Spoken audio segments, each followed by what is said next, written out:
Welcome, everybody, to another Beat Your Addiction podcast. I'm your co-host, Scott Jones, but the man of the hour, John Giordano's right here with me. We want to thank everybody for tuning in and remind you, please, during the show, as soon as you're done with the show, take a moment, subscribe to the channel, like it, and share it with people. Also, put your comments in because those are very important for us to hear what your comments are. But make sure you share it because that's how we get the word out. John, how you doing, brother? Yeah, let me tell you, I am doing fantastic. I'm going on vacation finally. You gonna take a vacation? Well, I figure what the heck. But I'll probably be on the phone. But, I was just going to say, are you going to leave your phone? Are you speaking somewhere? No. Are you actually going to vacate? No, I'm actually vacating. Where are you going? We're going to Italy. Oh, nice. Yeah, we're going on a cruise. Nice. You know what? I'd travel that far for a good Italian meal. I'll tell you that right now. You looking forward to it? Absolutely.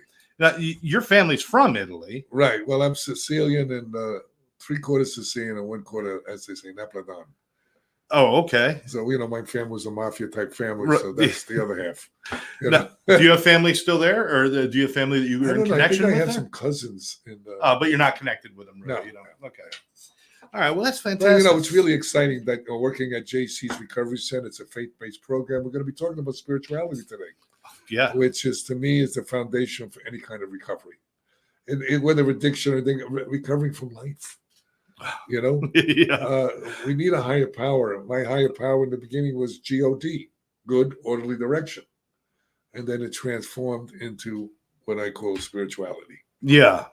Whatever you got to hold on to at the beginning is fine. Listen, but it will become something as you become more aware of yourself. All have that light inside, that energy inside that has to be nurtured. Absolutely. So that's what we're going to be talking about today. But like I said, in the comments, if there's something you want John to address, anything about addiction, recovery, mental health, wellness, please suggest it, and we will go after that information. Or psychedelics. Or psychedelics, or any kind of alternative treatments, any kind of ideas. Even if you're just, hey, if you want to come on and argue with somebody, come on and do it with us. We'll do that. Absolutely. We're used to it. I've been married many times. I know how to argue. All right. All right, John. Listen, who we have coming up here. This is very exciting. This is Kimberley Berlin. She's an LCSW, John. She's written a book that we're going to be talking about. That's a licensed clinical social worker for those. Oh, yes. Thank you. Licensed clinical social worker. She's also a psychotherapist. She's an IFS, which is internal family system specialist. And she wrote a book called Rise in Recovery, The Spiritual Path for Healing Addiction. So this is somebody who has taken their journey and turned it into something where they can help people. She's in recovery for 30 years. Yeah. This is great. We got a lot of recovery time coming up on this show, let me tell you.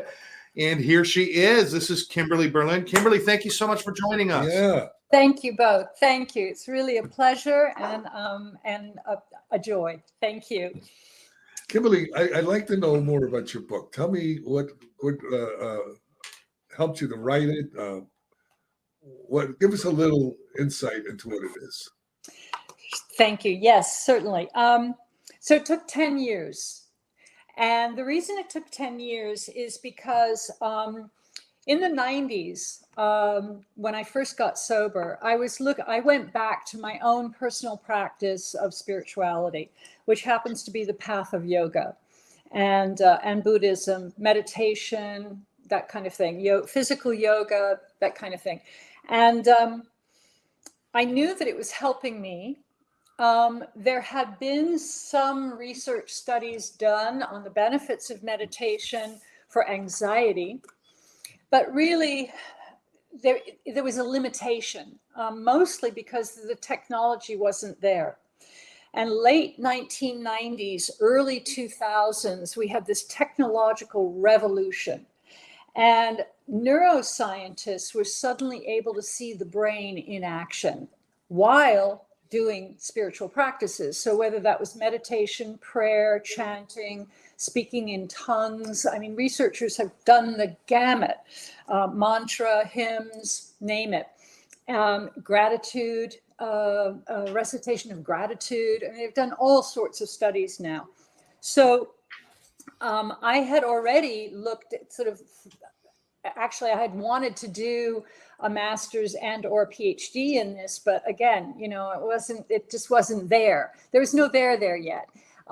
So long story short, when I returned to this field after a career in government, I started looking at what was unfolding, and I was absolutely blown away.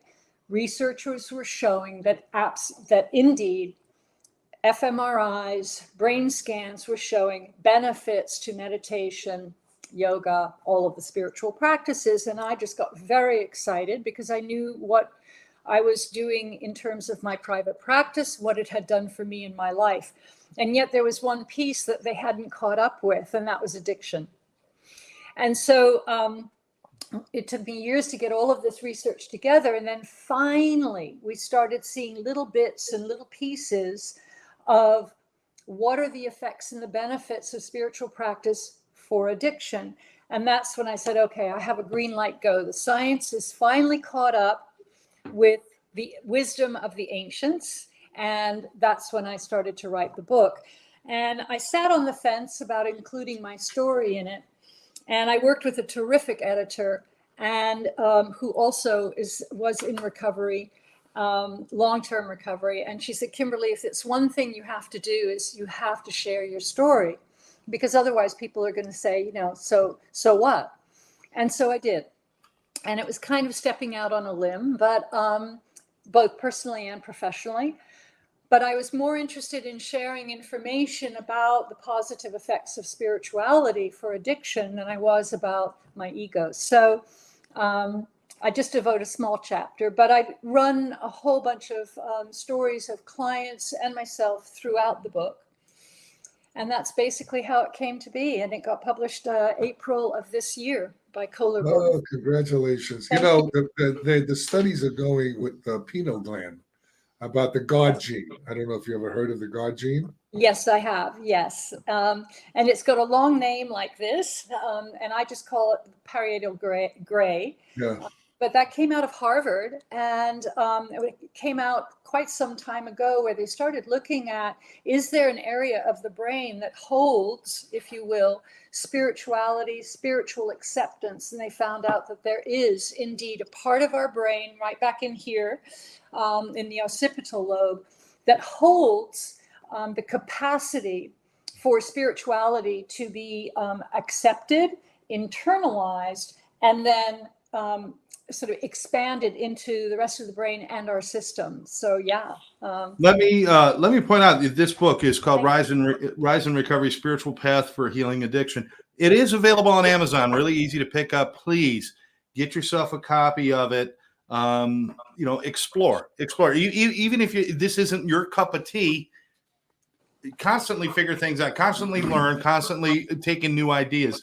And this is, I highly recommend you guys pick this book up, Rise and Recovery. And I don't believe it's about religion. It's about spirituality. No. So, when I tell people, look, I'm a street kid, inner city kid, from the projects in the South Bronx. And, I call myself a recovering Catholic, but spirituality, when you get into recovery and you start to realize that it's really, truly who we truly are, not the darkness that we became. And when you can tap into that spirituality and hold on to that would be like a guiding light to get you through the hardest times of one's life. And absolutely. I can tell you that through my own story, and I'm sure it's through your story. It's true. People go, yeah, but I'm not into religion. I keep saying, no, this is not religion. Not religion. Well, what is spirituality? I'll give you a simple thing. Just a few tenets. Learn to be kind instead of right. Mm-hmm. Don't hurt yourself or anybody else. Mm-hmm. Reach out and help somebody less fortunate than you. Mm-hmm. And learn how to help people and get high from that and high on life instead of on drugs. And other things like food and gambling and sex. And there's a whole bunch of other addictions. So most people ask me, well, how do I know I'm an addict? I says, I'll tell you what. If you continue, I'll give you a simple way of saying it. If you continue to use a substance or a behavior in spite of adverse consequences, maybe you need to take a look at that. There you go. Absolutely. I make it real simple. Very, very true. She's a Manhattan girl, just to let you know. You're Bronx and she's Manhattan. Oh, you're from Manhattan? I won't hold that against you. People don't realize you're in the same city, but it's a whole different worlds It's when a you're in whole different. This is true. right? You know, what I added to my stuff is research. Yes. You know, I'm currently in over 80 medical and scientific peer-reviewed journals. I work with about, I don't know, about 10 or 15 scientists and researchers and clinicians and geneticists, and all these people. And if people want to look at some of the research, they can go to ResearchGate. It's a platform for researchers from all over the world. Just type in my name, John Giordano. All right. And the reason why also, which is beneficial, is because people in this industry tend to look at that instead of our own life experiences. And that's why I brought my life story into it, right? Because there's a lot of research that went behind this. A lot of research, I got to tell you, 10 years worth, right? And so, you know, bringing the two together, merging those two, I think for the average reader, it makes it more approachable, more real, right? Because God knows, I mean, look behind me, I've got all these books and they're all, you know, academic and philosophical and theoretical and what have you. Very few people put their experience in with that. And those who have are, you know, I'm standing on their shoulders. But I want to address what you just said, John, because it's very true. Spirituality is not religion. Religion, you can be religious and spiritual, but you don't have to be, if you are spiritual, you don't have to be religious. And I think it's important for us to look at where does spirituality come from. It comes from the root in Latin, spiritus, which is soul, and spirare, to breathe. So spirituality really means the breath of the soul, right? And, you know, I know in my own story of addiction, I had lost touch with who I was. I had lost touch with myself. And the only thing that was running my show was fear, trauma, anxiety, depression, and, you know, and basically bad choices, right? And it wasn't until I got sober that I could really address all of the fear, the trauma, etc., make better choices, and then in a very short amount of time, get back on track with spiritual practices that started healing myself, my soul. What I didn't know at the time was how much those practices were also healing my brain from the damage that I had done to over, you know, we're talking, listen, my first drink was when I was 2. So, you know, I've been at it for a long time. And I was raised in the south of France where having, you know, a kid was given wine and, you know, nobody thought anything about it. And, you know, I had wine at the age of 2 and I loved it because what was going on inside my house was a little bit crazy. I guess you had a drunk little kid walking around. Yeah. John, I was just thinking they probably put it in your baby bottle. They might as well have, right? We had this terrific Italian gardener, Mr. Bertolino, and Mr. Bertolino had his sausage and his bread and his bottle of wine, and he would just say, bebe, bebe, you know, bambini, bebe. So, you know, I did. And then I would sleep, you know, but I felt that safety, you know, that even at that young age, I knew the interior of my home wasn't safe. So, you know, over time, your brain changes, your interior changes. And so, you know, spirituality is not something that, listen, even an agnostic or an atheist can be spiritual. Nature is spiritual, right? Being in nature is a spiritual experience. And I can't tell you how many atheists and agnostics I've worked with who have found their higher power through nature, right? And through another means that is not anything that, you know, mainstream culture. Well, religion is dogma, you know, with rules, regulations, and all this stuff. But that's why I like working at JC's Recovery Center. Yeah. It's incredible, the comradeship and the way people help each other. And and I at my treatment center, G&G, we had a spirituality track, okay, but it's just there's a track, okay. But this is the whole program is based on spirituality. We're also about wellness. You know, we do all kinds of wellness things also, Because the way I explain to people, God, whatever God is to you, blessed us with this body. Okay. Right. And that's a gift from the creator. Right. It's what you do with that body is your gift back to the creator. That's right. So part That's of spirituality for me is taking care of this gift. Okay. So if you're not taking care of the gift, what are you doing? All right.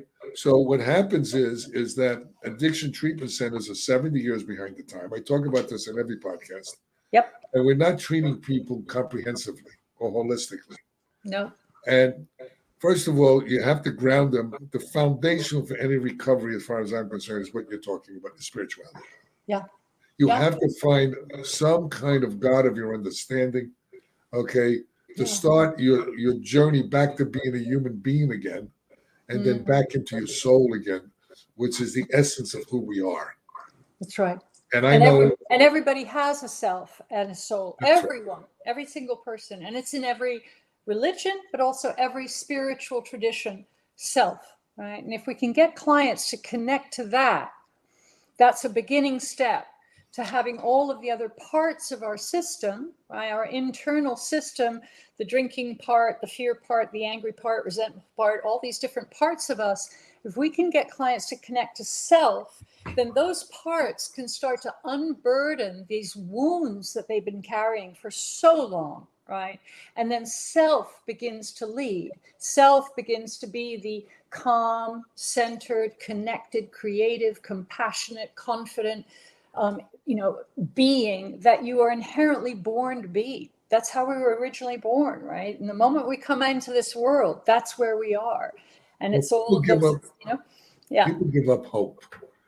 Their belief system is broken. And what happens is this: if you don't have any faith in yourself anymore, it's kind of hard to get faith in something other than that's out there that you don't even know what it is. Okay. True. And then the body is out of homeostasis, it's out of balance.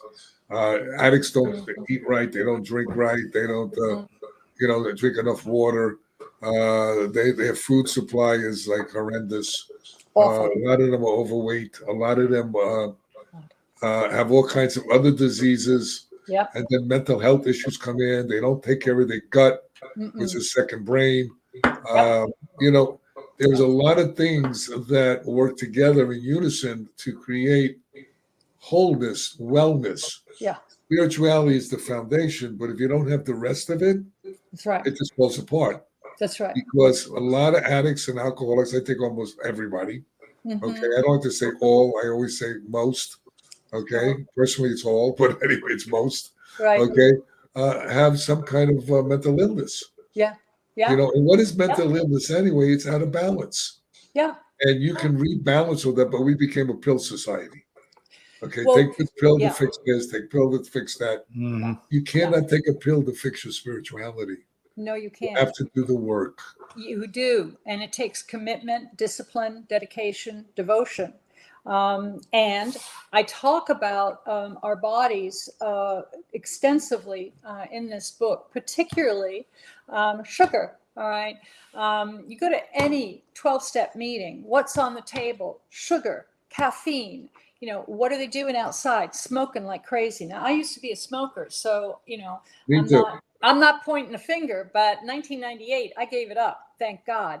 And I gave it up too. Put a bunch of years on my life after that, right? But sugar is its own addiction, and as is the caffeine. Well, cancer loves sugar, so if you want to get sugar, exactly, you want to eat sugar, then look at some cancer cells growing very quickly in your body. So I address that, and I really talk about the importance of physical health, but also body awareness, soma. This is where we hold all of our trauma. This is where we hold the anxieties up in here. The tension is in the gut. The depression is in the shoulders. All of that. And when I work with clients, I work with their bodies as well as with their soul and mind. Oh yeah, I'll get them on. When I had an office before COVID, I had yoga mats laid out in my office, and I would get clients on the yoga mat and start showing them and working their bodies through a lot of these wounds and contraction, if you will. And I also guide a lot of clients through their nutritional approach, their nutritional story. But I think it's really important. I mean, this. You're a martial arts expert. You have to move and work the body in a way that restores your health, right? There's a lot of similarities between yoga and martial arts as far as the benefit for the body too, right, John? Absolutely. I mean, listen, the yoga, actually, a lot of yoga moves, they use in martial arts for training purposes. That's right. If you don't stretch, how are you going to kick and punch? All you do is end up tearing everything. I mean, it's real simple stuff. It's not rocket science when you take a look at this. But one thing I want to say to you that I'm really proud the way you came out, and I'll tell you why. In school, and I'm sure you went through this, when mental health people are learning, they're told not to disclose. That's right. Which is absurd. Yep. Okay. How am I going to relate to somebody if they don't know a piece of who I am? Now, I understand their mentality about this. Well, it's not about you, it's about them. Well, if it's about them, you got to be in rapport with them. And if you're not in rapport with the client, I don't care what you're telling them, they're not going to hear you. Mm-hmm. That's correct. I was once almost fired for sharing with clients in a group setting at an outpatient clinic that I, was celebrating at the time 12 years of sobriety. And I was almost fired.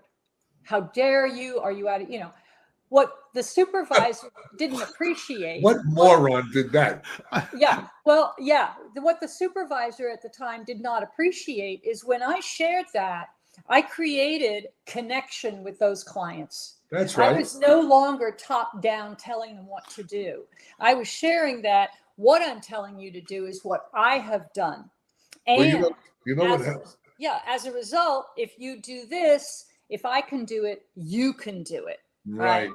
And I can't tell you, the clients, I'm very open. And when I got into private practice, that was one of my policies. None of this, not disclosing. No, I'm very open about it, because if you're coming to a mental health licensed clinical social worker, whatever, name letters after their name, you better hope that person knows what your experience is. Because if they don't, if that therapist doesn't, then why bother going to see them? Well, let me tell you something. What if there's a history of mental health people and addiction people. Yep. Right now, what happened, the mental health people fighting to get into the addiction field.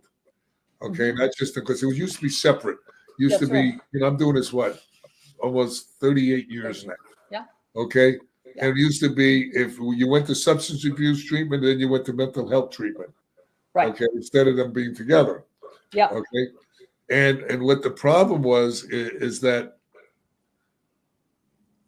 the pushback from the mental health people was that the substance abuse therapist didn't know about mental health, and the pushback from the substance abuse, the mental health people didn't know about substance abuse. Yeah, addiction. Yeah. So what you have is the two ways of looking at this. A lot of the mental health people, they have different tracks than the substance abuse people. Yes. And what needed to be done is they needed to combine both of them together. Yeah, that's right.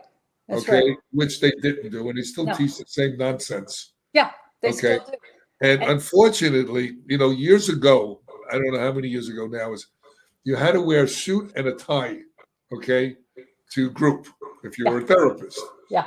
Then somebody finally came up with a research paper that says, wait a while, how do you expect people, you're up here, the addicts feel low self-esteem already, and now you have the top up and the low down. It doesn't work. Doesn't work. Does not work. So now they got rid of that piece, okay? Right. And some places still have that, believe it or not, which is like dumb as can be. Yeah, and I look at that and I just go, well, they're about 30 years behind the times, right? More, and God bless them. That what's going to happen is fewer and fewer people are going to use their services, because there are other places that that hold more modern and more contemporary approaches and mindsets. You got to be relatable. You see, what people don't understand, they when don't. you're doing a group, they may hear you, which is biological. Right. Listening is a skill. That's okay. Right. And if you don't engage them and you're not relatable, yeah, they don't want to be there to begin with. And now it's even worse because now you're talking stuff they don't even relate to, period. Yeah. And they don't want to hear. Right. No. What, I've said, I can't, again, when I was in the field, and I would have to spout off this stuff during groups that I didn't believe in, and I really took umbrage. It was very insulting to me to have to talk to clients and be so stigmatic and negative, oh, you relapsed. Well, then we're going to throw you out because you relapsed. Because, right. Oh, not only that, how does that make you feel? Yeah. I love that saying. Yeah. I said, what? And how do you think instead it of makes asking you feel? a client, instead of asking a client, what happened? What happened that you went to pick up that drink? Instead, the industry is like, shame on you. You're worse than, ever, and blah, blah. Oh, you're not ready. Yeah. Maybe you should go out and experiment more. Yeah. Tell that to a heroin addict. Tell that to a heroin addict and watch what happens. It's not heroin anymore. Now it's fentanyl. So they're dying like flies. Yeah, exactly. So, at the end of the day, what are we doing? So one of the things that I think is really important to address, and I know I've heard you speak about this, but, in the addiction field, it used to be peer-to-peer. That's how Bill and Bob started the 12-step program, was sitting together talking. And for decades, it was, one-on-one, sponsor to sponsee, or just, another person connecting, because part of addiction is disconnection, right? And, lo and behold, in the 60s, what happened? Insurance companies got a clue, and they said, oh, guess what? If we make them go to school and we, get them certified and what have you, then we can get a piece of this pie. And what happened after that was the destruction of any and all ability for a human being to connect with another human being. And I think we're only just starting to see a shift in that, although we're constantly up against the ethics, don't disclose. No, forget about the ethics. Insurance companies will not, you have to be a licensed MSW, a licensed clinical so in order for us to bill. Yeah. I mean, it doesn't matter if you know what you're doing. It all matters is that you have this licensing. That you have these which letters is after your name. absurd.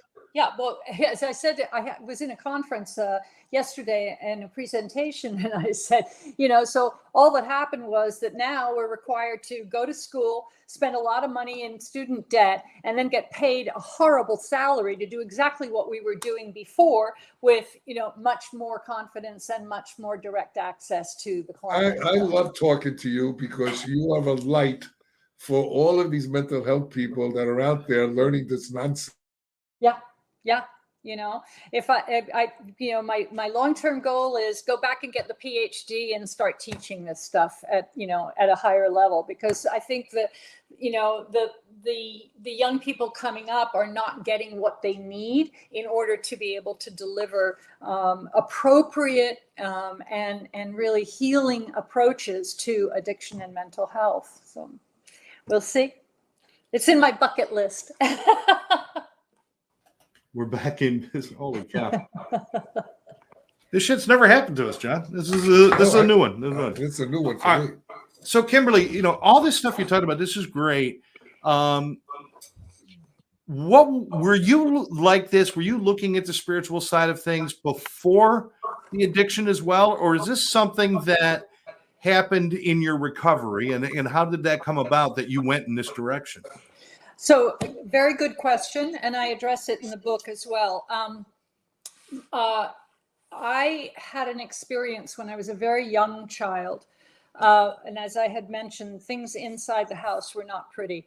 And by that time, we had moved to London and from France, and there was a church at the end of the street. And these were in the days when we didn't lock doors; children could walk around safely. And there was one particular bad episode in the house. I left the house. I walked to the church. saw this great big huge red door, opened the red door with a little effort. I think I was all of maybe 7. And I went in and I sat down in a pew. I had never been into church in my life. Had never been. My mother was a recovering Catholic. My father was an atheist. Recovering Catholic. And so I sat down, and I don't know what possessed me, but I looked up and I said, "Hello, up there. It's me down here, and I really need your help."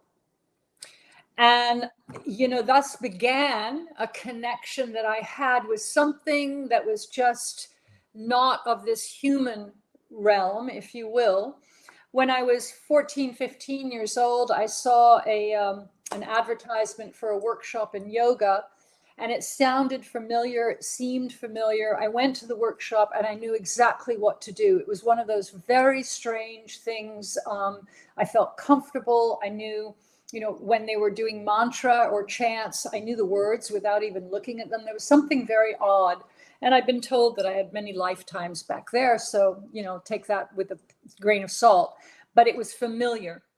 And by the grace of God, I think one of the reasons I didn't die from drug addiction or alcoholism is I would have periods of sobriety where I would return to, my meditation cushion, to my yoga mat, to my journaling practice, to my prayer practice, to gratitude, to walking in nature, to be, all of the different things I talk about in the book. And so by the time I did get sober, within the first week, this very still voice in my head said, "Kimberley, light a candle, roll out the yoga mat, begin again." And that's what I did. And I never looked back. And so now this practice has become a devotion where I am, immersed in it all day long. And my partners do the same thing. They go to cold plunge, they go to yoga class. Yep. They do the holotropic breathing. That's what we do with the clients in our executive program at JC's. 100%. I mean, and I love that, John. I mean, would that we could have the entire industry adopting that approach. Our recidivism rates. They can't make money from it. They don't want to adopt anything. Yeah, they don't want people getting well. You got to come back. No, it's not about getting well. It's about getting money. And that's the sad part. Not all of them. A lot of them really strive. The therapists are very conflicted about all of this because it's the insurance companies that nobody's controlling is running the show. That's correct. And I can't figure out why they keep running a treatment centers like this with only an 8, maybe a 10% recovery rate. What happens to the other 90% of the people? Well, how about post-treatment rates, right? So the relapse rate after treatment is enormous, right? We're not giving them the skills for life after addiction. There is a life after addiction. Right. There's no really strong aftercare programs, which we have an aftercare program. We're running out of time. We are. And I just got to say, Kimberley, I was impressed with you before we met because I read this one line in her bio. This says everything about her right here. It says, Kimberley's approach is rooted in spiritual traditions, seamlessly blending ancient wisdom with modern neuroscience. So many people grab onto something. I like that. I like that line. I'm going to steal it. Is that okay? So many people grab onto one thing. They grab onto one idea. They say, this is the one and only truth, and not realizing that the truth is out there in pieces and in parts among everything. And you got to go around and experience everything to get everything. And beautifully said. Beautifully said. I love what you do. I love what you stand for. Yes. And I'm sure both of you are probably pretty tired of people using words like spirituality and holistic and stuff like that, but not really following through with it. That's got to bother you. They don't know how to blend things together. Yeah. That's the problem. People are very tunnel vision. Yeah. Yeah. Well, I could go on about other things. We've run out of time, but we've run out of time, but we'd love to have you back sometime soon if you will do that. You did a great job, and you're a light. I always tell people, if you're in a dark room, no matter how big it is, if you light a match, you can see that light throughout that whole room. John, that's how powerful the light is. I appreciate somebody who could stand through our whole show. She's standing. She's not sitting. I did. You can tell by the way she's moving. But let me remind everybody, please go to Amazon. Rise in Recovery: The Spiritual Path for Healing Addiction. Please pick this book up. Learn about Kimberley's mission and the work that she does. You can also go to and I'll throw it up there real quick. KimberleyBerlin.com, www.kimberleyberlin.com, or you can go to www.rise-in-recovery.com. Either one of those, check those out, find out what she's up to, and we're going to stay in touch because having her on has been like one of my favorite shows we've done. That's true. Oh, Kimberley, if you want, go and get my book also, The Kid from the South Bronx Who Never Gave Up. I ordered it already. I ordered it already. Yeah, and as one of my favorite people on Facebook says, follow me. So please feel free to follow me. And if you like the book, write a review. It really helps. All right, you got it. Right. Likewise. And Rising Recovery also has all the information about workshops and podcasts and my presentations and where I'm speaking next. So appreciate. Thank you both so much. Wow. We're definitely going to be putting a pin in this and revisiting this conversation because there's so much more for both of you to talk about. But for now, thank you so very much for being a part. And you have a blessed day. And you too. Many blessings to both of you. Thank you. So for our special guest, Kimberley Berlin, for Scott Jones, John Giordano, I want to remind everybody, please like this, follow it, share it, and go to johnjgiordano.com for more information. Thanks for joining us. We'll catch you next time.